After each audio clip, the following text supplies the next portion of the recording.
सन्नाटे को चीरती मिसाइल का शोर हुआ।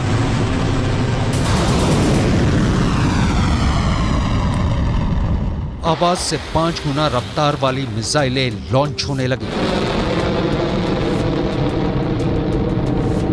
और फिर जमीन पर जोरदार धमाका होता है,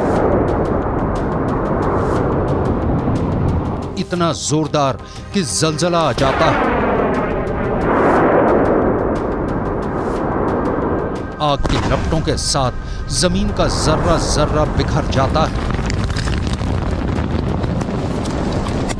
धुएं का गुबार पूरे आसमान में छा जाता है। लगभग 50 सेकंड के इस वीडियो क्लिप से दुश्मन का कलेजा कांप उठा।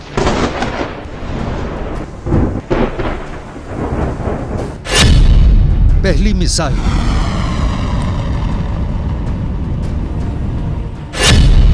दूसरी मिसाइल,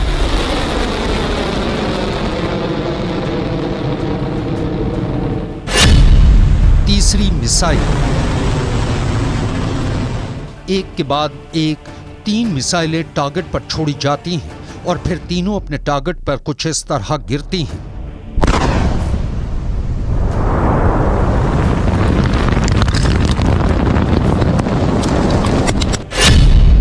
धमाका नंबर 1,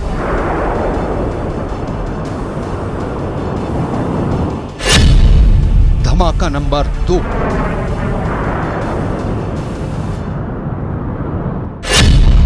धमाका नंबर 3,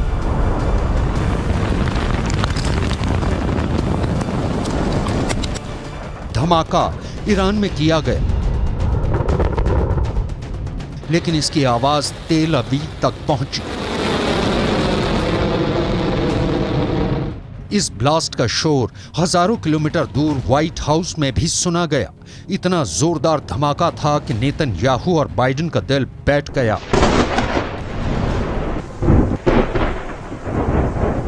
ईरान की पहली हाइपरसोनिक मिसाइल वार और पलटवार के लिए तैयार है। इस घातक हथियार की रेंज, इसकी रफ्तार, सब कुछ बहुत बड़ा सीक्रेट है जिसे ईरान अब दुनिया को बताना चाहता है। ईरान की ऐसी मिसाइल का पोस्टर 1 साल पहले छप गया था। तेहरान की सड़कों पर चप्पे चप्पे में पोस्टर लगाया गया। पोस्टर में मिसाइल की फोटो, साथ में टारगेट का नाम फारसी और हिब्रू में पोस्टर में लिखा था। 400 सेकंड में टारगेट तेल अवीव ध्वस्त। यह है ईरान की फतह 2 मिसाइल। रेंज 1.5 से 2000 किलोमीटर, यानी ईरान से इजराइल तक यह हमला करेगी और इसे रोकना नामुमकिन होगा।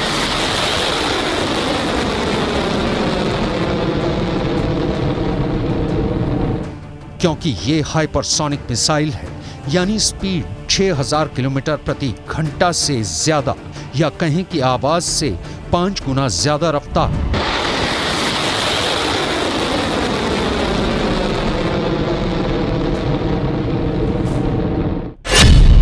फतह का फारसी में मतलब होता है विजेता, और ईरान इसी नाम के जरिए नेतन्याहू को एक संदेश देना चाहता है।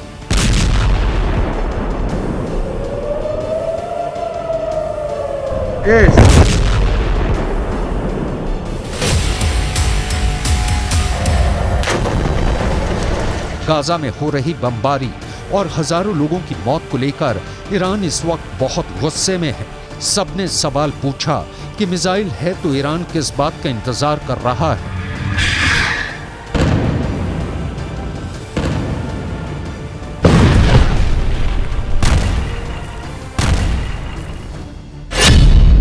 ये बात साफ है कि फतह का टारगेट इजराइल है।